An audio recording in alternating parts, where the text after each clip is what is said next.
Lonely and grieving at 21, I turned to a male classmate for friendship, breaking my boyfriend's strict rule. When I confessed my fears, he comforted me with hugs.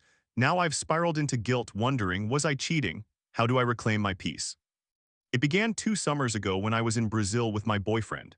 My best friend from childhood tragically passed away in an accident, which was incredibly difficult for me. I felt immense sadness and guilt because I had not communicated with him or responded to his messages for the previous 3 months.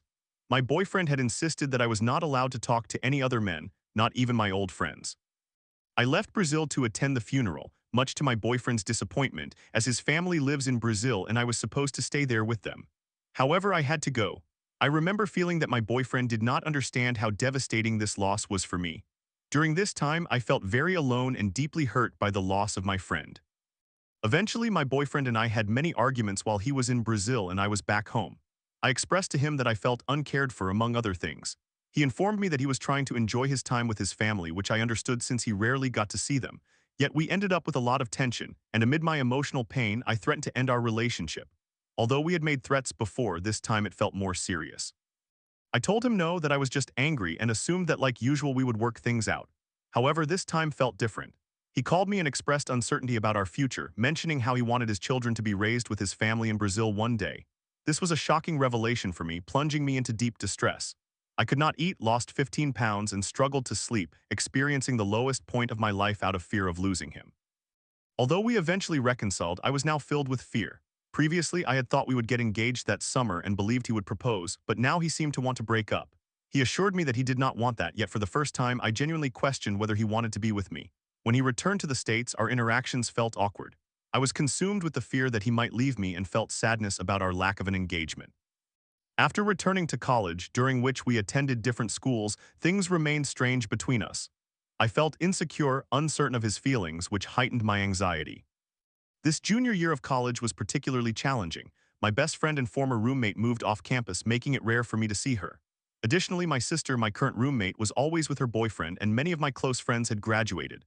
I felt intensely isolated, eating alone in my dorm every day, feeling like a loner and grappling with the loss of my best friend in the car accident. I had my boyfriend to text, but no one on campus to socialize with. I have always struggled with concerns about my social image and did not want to appear friendless. So I resolved to actively seek new friendships, praying for God's assistance in making connections. Despite my efforts, it seemed that all the girls on campus already had established groups, and by my senior year, I was no longer viewed as someone who needed to join small groups to meet people. I vividly recall trying to engage with others, but nothing seemed to stick. As a relatively quiet person, I often relied on others to initiate friendships with me. One day, while walking to class, a guy I had seen before introduced himself and asked my name and major, the typical introductory conversation. Later that day, I noticed he added me on Instagram. I accepted, finding it intriguing. However, given my experiences with men, I often assumed that adding someone indicated romantic interest. Being at a Christian college, I considered that perhaps he was just being friendly. As time passed, I posted an Instagram story about a Starbucks drink, asking followers to vote on which one was better. He commented that neither were good and that Dunkin' was superior, which made me happy because it showed he was paying attention to me. We subsequently engaged in a conversation where I insisted that Starbucks was superior. He mentioned he had never tried Starbucks, so I suggested we go together, excited at the prospect of making a new friend. Historically, I found it easier to connect with men than women, as they often seemed more interested in friendship if they found you attractive. I assumed this situation might be similar, thinking he likely had a crush on me. Interestingly, my Instagram featured many pictures of my boyfriend and me, so I was unsure of his intentions since he was clearly aware that I was involved with someone. The next day, I went home for the weekend and deleted our messages, not wanting my boyfriend to see and become upset, as he has previously expressed disapproval of me having male friends. My boyfriend does not want me to have any male friends and has reacted negatively to past conversations with any male acquaintances. Once I returned to school, I texted this guy again, and he inquired about my weekend. I felt excited about the idea of having a friend on campus, someone to share experiences with, as I was often alone. Later, he asked me what I was up to, and I responded that I was bored and studying. To my surprise, he invited me to study together. I agreed and prepared myself, applying makeup since I wanted to present myself well and not appear unattractive or uninviting. During our study session, he inquired about my summer, to which I confided my feelings about losing my best friend and the difficulties with my boyfriend. I shared this partly out of honesty, but also to ensure he knew I was in a relationship, perhaps thinking it might make him more interested in wanting to be friends if he thought my boyfriend and I were experiencing issues.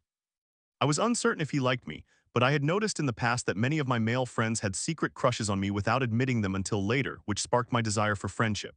I considered that even if he desired friendship due to a crush, I could simply avoid reciprocating any feelings, ensuring that everything remained amicable. During our conversation, I unexpectedly found myself crying, which I did not intend. Talking about my loss made me emotionally vulnerable.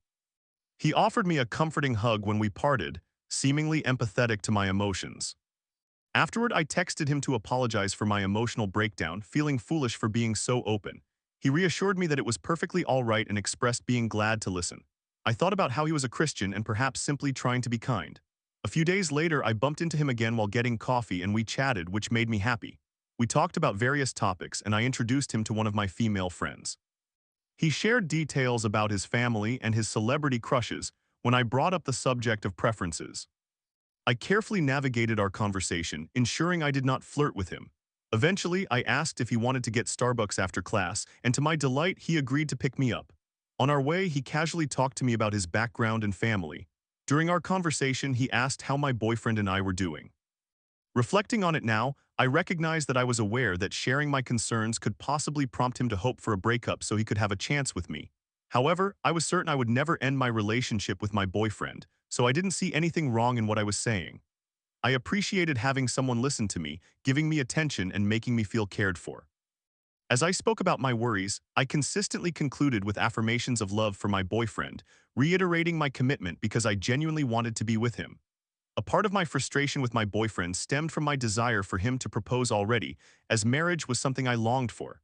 During that time, I never doubted my feelings for my boyfriend or my dedication to him.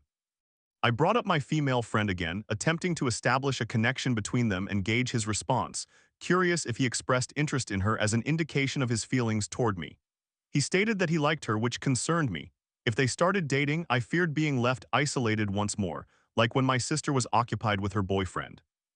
He covered the cost of my coffee, which struck me as somewhat peculiar, although I recalled that my previous male friends had also done that. While we sat talking over coffee, I accidentally spilled a bit on my hand, and he wiped it off, which I thought was a bit odd. Yet I found some enjoyment in the attention he showed toward me. I craved human connection and care. Even though I did not find him attractive, he was the opposite of my type, and when we departed, he offered me his jacket because it was cold. I hesitated to wear it, feeling it was an inappropriate gesture towards my boundaries with my boyfriend, but I kept it on my lap in the car to avoid offending him. I also sought to introduce him to another friend and envisioned a possibility for him and my boyfriend to meet eventually, hoping they might become friends as well. However, I remained cautious about how to navigate that situation without my boyfriend reacting negatively about my male friendship. At one point while texting, I shared with him the softball roster, as I am on the softball team, and asked which player he would like me to introduce him to. He replied that none of them were particularly his type, leading me to wonder if perhaps he truly did not find me appealing. Most of my male friends typically would have shown interest, suggesting they liked one of them while acknowledging my relationship. I felt a pang of insecurity over my appearance, but I quickly reassured myself, realizing I had no romantic interest in him. The following week, I revealed everything to my boyfriend. I had researched online regarding the ethics of having a male friend, where I found that keeping it a secret was often viewed negatively, which prompted me to be honest. I wanted to avoid doing anything wrong or inadvertently hurting my boyfriend. I loved him, but at that time I yearned for companionship. I also contemplated that if my boyfriend and I broke up, I would never pursue a romantic relationship with this friend, though I valued having someone to lean on during tough times. In truth, I found the guy unattractive, and I realized I did not genuinely value who he was beyond the attention he offered me. As soon as I confided in my boyfriend about everything, I cut ties with that male friend. I realized that it did not bother me to lose that friendship. It was almost a relief to remove him from my life. I have been overwhelmed with fear, having come across information about cheating. In the moment, I never saw my actions as crossing a line because I believed I had established appropriate boundaries. Now I have been consumed with anxiety for the past year, waking up each morning in dread, questioning whether I cheated, and ruminating on it constantly. Story 2. My wife said, actions speak louder than words, as we grapple with intimacy issues post-baby and loss. I want more than just cuddling, but she's overwhelmed, breastfeeding, and grieving. Can we really rebuild intimacy when life keeps pulling us apart? My wife, female, 37 years old, and I, male, 38 years old, have been together for an extended period, 11 years, and have been married for 2 years now. Our child is about to turn 2 years old. Overall, we are content and share a strong connection in many aspects, but not in others, which is what this discussion addresses. The topic of sex was somewhat strained even before we became parents, partly due to my approach to it. My sexual desire is greater, and I wanted more intimacy, so I pressured her to some degree and made clumsy advances.